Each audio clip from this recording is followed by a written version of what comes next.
Let's take a look at some charts on Decred from this week's article on Brave New Coin. So Decred is a hybrid proof of work, proof of stake coin, of which there aren't too many. Dash is one of them. Typically there is a proof of stake reward, proof of stake reward, proof of work reward, and a developer subsidy or treasury, which I actually think is great for the project. The issue always becomes, how do you distribute the treasury? How do you distribute the funds? What does the governance look like? The devil's in the details, obviously, but having the coin pay for itself in perpetuity is a way to ensure developers are paid, which is what you need to do if you want the coin to be developed over the long term. Or in Bitcoin's case, it's some benevolent lightning in a bottle situation where most of the developers were in early, certainly not all of them. I still think Bitcoin developers are underpaid, but there's alternative initiatives to get those people paid. So when you're looking at a hybrid proof of work, proof of stake network, you can and should look at the proof of work side of it, the proof of stake side of it. What's the governance look like? All just the usual stuff. Block time's around 5 minutes. 57% has been mined. Dev subsidies in here, dev pre-mine. So I like how all this is labeled. It's clean, it's neat. You don't see this with every coin, unfortunately. If every coin did the bare minimum of what Decred does with just a website with the labels, it might seem silly, but man, when you're actually analyzing this stuff, it's super helpful. So if we compare Decred to Dash, we can see that Decred's basically behind in every metric except for GitHub commits. And both the Dash and Decred communities will tell you that neither of the coins are anything alike. Well, I'm here to tell you that they're closer alike than they are different. They both have privacy stuff. They both have treasuries and hybrid proof of work, proof of stake, whatever. For some reason, Dash has more activity. I don't know why. I don't think all of it's necessarily organic, but in a vacuum, clearly Decred is behind most of the metrics here. If we look at what the governance looks like for Decred, Polyatia, which they released a few years ago now, I think it was October 2018 maybe. Pretty simple governance system that you vote for. Pretty straightforward. Projects are approved or not based on votes. Some of it's marketing, some of it's developing stuff, research, etc. If we look at the ticket prices, which are influenced by supply and demand, they've steadily increased since 2017. They've kind of plateaued slightly over the past few months, but there's still certainly an upward trend. If we look at the hash rate has plateaued as well, maybe slightly down, but overall it's plateaued. Difficulty has also plateaued, slightly down. I mean, price is going to influence pretty much everything. So if price is flat or down, all of the metrics will be flat or down for the most part. If you look at hash rate, it's pretty dominated by two pools and then solo miners. So it's good that solo miners are continuing to increase in the percentage here.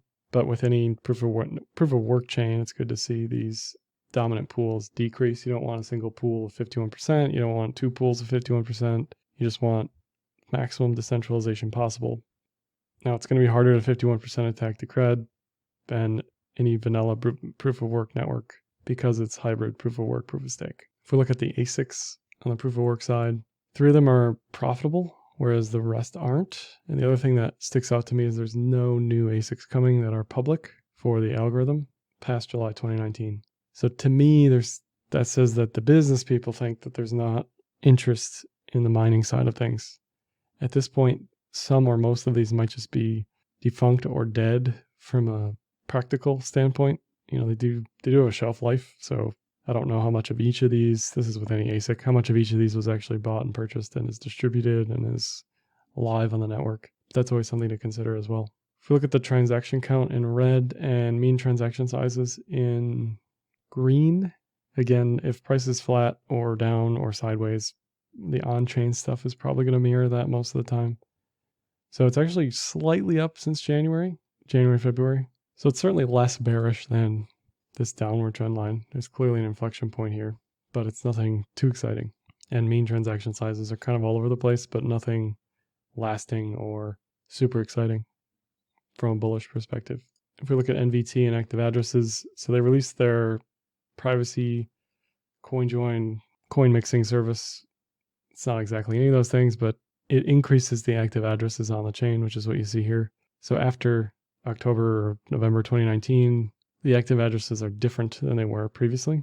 So you can like I say that they're an all-time high, they are and they aren't. They are an all-time high for this era of the chain. NVT has continued to decline since November 2019. So again, this is kind of a new era. Yes, NVT is at an all-time low, but it's also a different chain fundamentally than it was in November 2019. So it's good to see it decreasing, but you expect this to be decreasing if there's an on-chain mixing component, let's say. So certainly more bullish than bearish collectively there. Google Trends flat, unexciting. There's not a lot of news about Decred that I see outside of crypto Twitter or maximalist circles, that sort of thing. We're looking at technicals, 5200 EMA, yearly pivots, VPVR, RSI. So this was looking set up for a bullish 5200 cross, but pretty much since 2018, these 5200 crosses have been either failed 5200 crosses or just super short in duration, like it was here. So if this was the case, I would usually move up a time frame because these signals are junk, right? Like if this is a long entry and this is a long exit, it's a zero, it's a wash, right? So you got to move up the time frames or go way down, to like the 4 hour.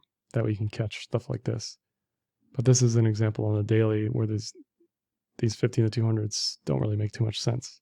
VPVR had support here, which is now resistance at 16-ish zone, more resistance at 28.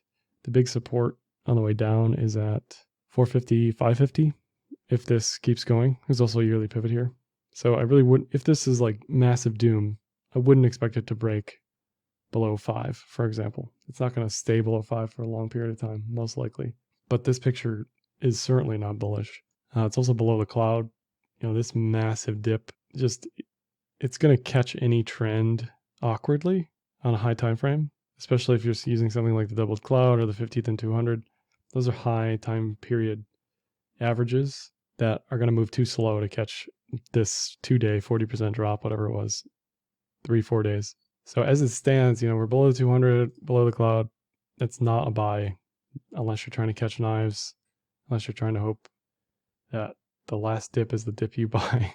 And the DCRBTC chart on the daily is even more bearish. It's been bearish since mid 2018, and those signals have been pretty on the money. Below the cloud, below the 200, it's tapped the 200 a few times. It's briefly been above the cloud in late 2019, but for the most part, there's really no bid here on the DCRBTC side. There is a bit of a bull div here, a lower low in price, higher low in RSI. So it does say weakening bearish momentum, but again, it's hard to buy this and take that seriously when it's been bearish for this long. Really, to buy this with confidence, you want it above the 200, above the cloud, above the VPVR level, and really to be super confident, you want it above 0.25, whatever that is, this VPVR zone. You want it above here, and then you're going to run into resistance at 0.033 or whatever that is. So for me, this is a big avoid until it shows any signs of strength again. The issue with altcoins especially is you get these mega fast moves where it just forces you to FOMO because it doesn't, when it mean reverts, it just keeps going, right? Like this mean reverted and then just kept going. That's something to watch for, but this is still just a massive avoid based on any technical metric. So fundamentals are a bit lukewarm, I'd say, whereas technicals are quite bearish on the USD pair and BTC pairs.